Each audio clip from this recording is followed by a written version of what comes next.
जो मैं आपसे ड्रग डिस्कस करने वाला हूँ उसको हम कहते हैं डॉक्सीसाइक्लिन। अक्सर ये कैप्सूल्स की फॉर्म में अवेलेबल होती हैं। ठीक है, अब डॉक्सीसाइक्लिन क्या है? आपने पहले शायद इस साइक्लिन का नाम सुना हो, जैसे कि टेट्रासाइक्लिन आपने सुना है।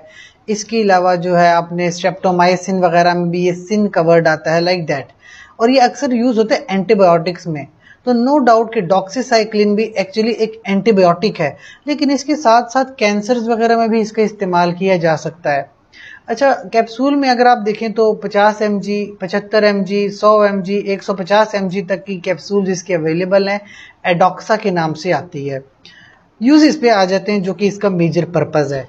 देखें, अक्सर जो अस्पतालों में देखा जाए तो स्किन इन्फेक्शंस जो होती हैं, ख़ास करके ख़वातीन को रिकमेंड की जाती है डॉक्सीसाइक्लिन, क्योंकि स्किन की अक्सर छोटी से छोटी इन्फेक्शंस को भी ख़वातीन उसको रिपोर्ट करती हैं डर्मा में, और उनको डॉक्सीसाइक्लिन प्रेस्क्राइब की जाती है। इसके अलावा चेस्ट इन्फेक्शंस भी उसमें हो सकते हैं, या डेंटल इन्फेक्शंस हैं, साथ में एसटीडीज हो सकती हैं, उनके लिए भी ये ड्रग दी जा सकती है।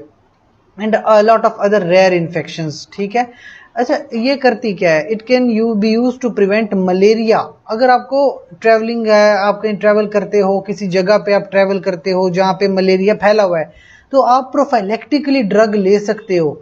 इसके अलावा it is available on prescription, क्योंकि अभी मैंने कहा ये कैंसर में यूज़ होती है। तो कैंसर की ड्रग आपको ऐसे नहीं कि किसी फार्मेसी पे चले जाओ और आपको ड्रग दे दें, वो इसको बाकायदा प्रेस्क्राइब करना पड़ता है, डॉक्टर्स के मशवरे के मुताबिक लेनी पड़ती है।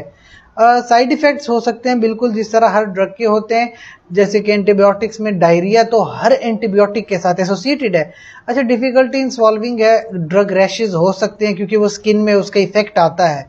एसोफेजियल अल्सर्स हैं, एसोफेजाइटिस है, फेशियल रेडनेस, हेडेक या हाइव्स वगैरह हो सकती हैं। ठीक है, अब ये साइड इफ़ेक्ट्स हर देखें, ड्रग के साइड इफ़ेक्ट किसी में आते हैं, किसी में नहीं आते। तो मोस्टली केसेस में डॉक्सीसाइक्लिन आपको ज़्यादा इश्यूज नहीं करती, और ज़्यादातर ये क्योंकि स्किन के लिए इस्तेमाल होती हैं तो इस वजह से भी ज़्यादा इसके इफ़ेक्ट्स नहीं हैं।